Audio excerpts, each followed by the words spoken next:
So far in his second season, Victor Wembanyama has not only established himself as the clear frontrunner for the Defensive Player of the Year award, but is also cementing his status as the best defender to ever step foot in an NBA court.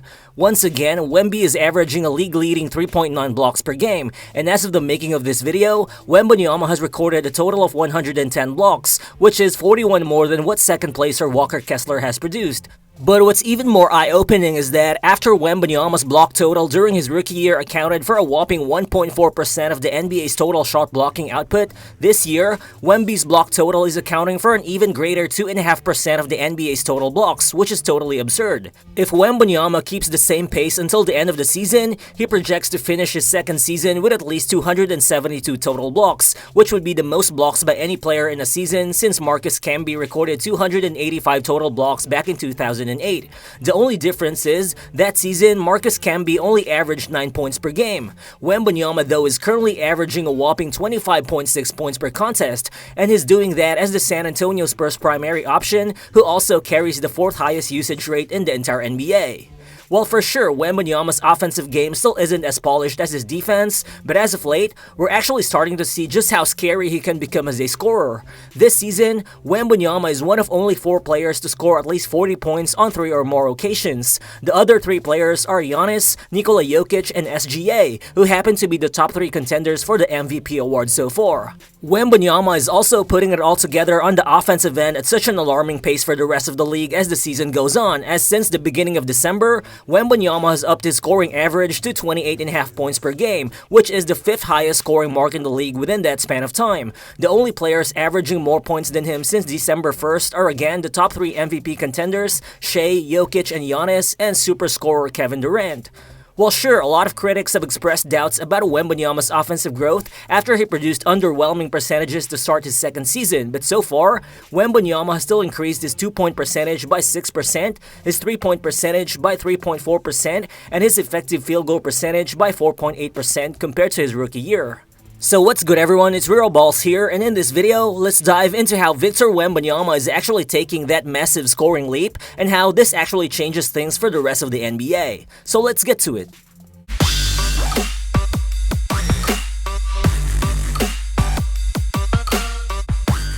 Everyone practically shoots 3-pointers nowadays, but it still triggers conventional basketball minds when a 7'3" guy like Wembanyama settles for a 28-foot jumper. And this season, Wembanyama's averaging a whopping 9.4 3-point attempts per game, a significant increase from his 5.5 3-point attempts per game average last season. But Coach Pop himself has said that Wembanyama has the green light to just let loose from the 3-point line, which makes a ton of sense, considering that the Spurs ranked dead last in 3-pointers made last season, and Devin Vassell, their highest volume 3-point shooter, has missed a lot of time to start the year as well. And of course, there's the fact that the Spurs want Wembanyama taking those shots as part of his development into becoming the ultimate prototypical modern-day NBA big man. But still, that didn't stop the criticisms directed at Wembanyama after his tumble out of the gate, shooting just 33.8% from the 3-point line on more than 9 attempts per game for the first month and a half of the season.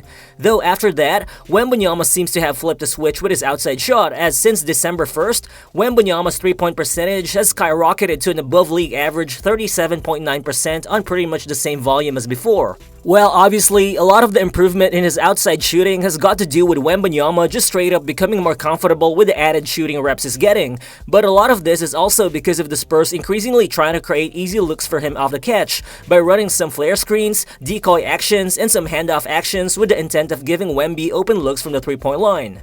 Just like in this play, you can see Harrison Barnes on the post, but on the perimeter, you can see Chris Paul setting a flare screen on Wemby's defender, which gets Wemby open. Barnes makes the kick-out pass, and Walker Kessler tries to recover on the switch, but Wemby's already got too much daylight to launch the 3-pointer.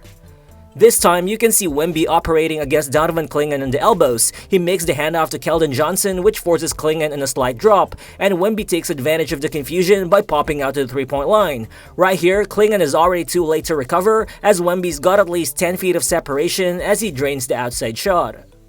But then, Wembanyama's increasing comfort as an outside shooter is also manifested in his evolving shooting range. Last season, Wembanyama had an average shot distance of 13 feet away from the basket, which was pretty much the same as that of Brook Lopez. But this season, Wemby's average shot distance has increased to 17.2 feet, the furthest average distance for any player above 7 feet tall, and is even further than that of the average shooting distance of Anthony Edwards, Jason Tatum, and Devin Booker. Because of the comfort and confidence is displayed in launching shots from 25 to 30 feet away from the basket, Wembanyama is now able to torch defenses in early offense, which just makes him even more unguardable from behind the arc. Right here, you can see Tre Jones bringing the ball down court in semi-transition with Wembanyama trailing right behind. Wemby immediately positions himself for the handoff, Towns realizes what's about to happen, but Tre Jones stops him with a pin down, and now there's nothing to stop Wemby from pulling up from 30 feet out. This time though, again in early offense, you can see Champagnie finding a trailing Wembanyama who's ready to launch another three-pointer. Alex Sarr makes a quick closeout, but watch Wemby catch Sarr with a pump fake, and now all he needs is one dribble to just bulldoze his way right into the basket.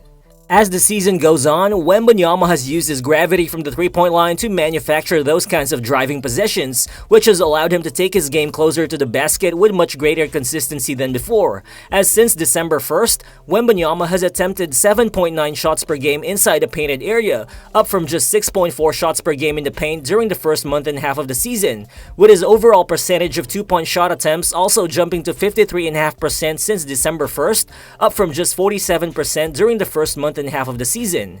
Though I think the actual rewards of attacking the basket more can be seen in Wembanyama's increased number of attempts from the foul line, from just 2.7 free throw attempts per game from October to November to a much improved 5.8 free throw attempts per game since December 1st. Obviously, the more Wembanyama chooses to force his way into the paint, the more unstoppable he becomes, leaving defenses no choice but to foul him. Well, Wembanyama doesn't have the flashiest bag, but combine his unreal size with his above-average handle and footwork, and he gets to manufacture a variety of crafty looks close to the basket off the dribble. Right here, off the screen from Keldon Johnson, you can see Wemby attacking the defense of Naz Reid, taking him all the way to the baseline. Reid is able to stay in front of him, but watch Wemby with a quick shoulder fake, which frees up all the space for him to finish the slam off the baseline. Then here, Wemby isolates against Sarr in the perimeter. Watch him set up his drive with a behind-the-leg dribble and a quick cross before ultimately spinning to get closer to the basket. Sarr is able to keep up, but Wemby uses one last shot fake before eating up all that space right in front of him. Looking at it, the true shooting percentage metric measures a player's shot efficiency by taking into account two-pointers, three-pointers, and free throws combined. And since December 1st, Wembanyama has actually recorded a 62.5 true shooting percentage, the 5th best mark in the NBA within that span of time, only behind SGA, Luka Doncic, Giannis, and Nikola Jokic, arguably the 4 best players in the NBA right now. This just shows the kind of offensive territory that we're seeing Wembanyama enter as of late. He's obviously improving as a shot creator, but I think what also helps his efficiency skyrocket is the fact that his teammates are also consciously trying to get him easy shots near the basket without him having to create off the dribble all the time. They're trying to let him lose off some pin downs and some decoy actions, which allows him to overpower unready defenders around the basket. Right here, Chris Paul makes the entry pass to Sochan on the post, but then CP3 sets what looks like a flare screen for Wembanyama. Cat thinks Wemby is about to pop out to the three-point line, but he actually runs into the paint. Cat is late to recover, Sochan finds Wemby on the roll, and he just towers over Josh Hart as he finishes in the paint. This time, you can see Wemby off the ball being guarded by Julius Randle on the corner. Watch how CP3 again sets that pin down off the baseline, allowing Wemby to slide right into the entry pass from Barnes. Randle somehow recovers, but there's just nothing he can do when Wemby's already this deep inside the paint. I also love that, as of late, the Spurs are deploying Wembanyama more in face-up situations from the elbows, which is where we're also seeing him torch defenders with some tightly contested mid-range jumpers, which he just makes look so easy because of his size and length. That mid-range shot has been looking like an increasingly available weapon for Wembanyama, as since December 1st, he's made more than 40% of his shot attempts from 10 to 20 feet of the basket, up from just 33% from that same area during the first month and a half of the season.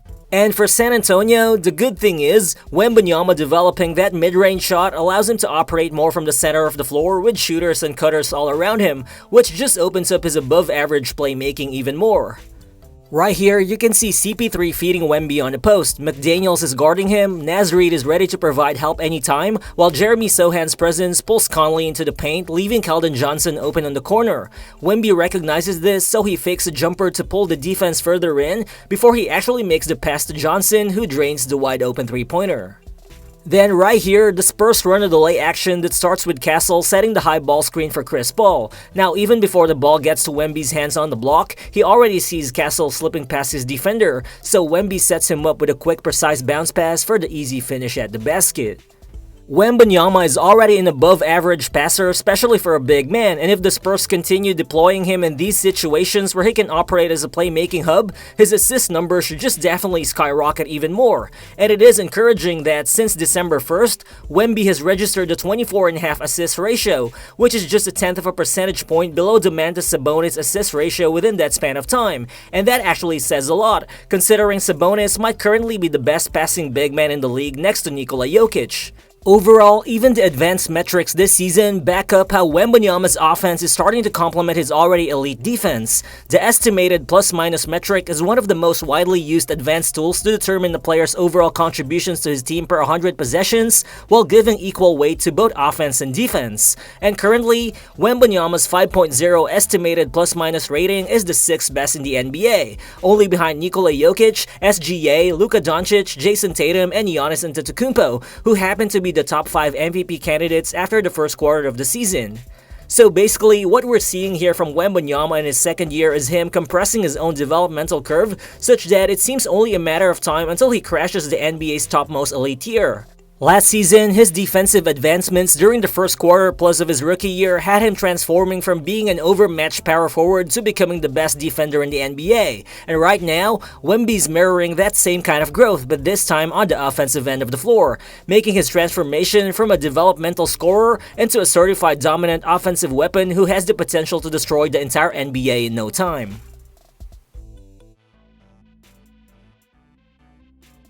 But what do you guys think is a realistic offensive ceiling for Victor Wembanyama? Feel free to drop your thoughts in the comment section below, and again, if you're new to the channel, please consider subscribing as well. Again, this has been Real Balls, and I'll see you on the next one. Peace.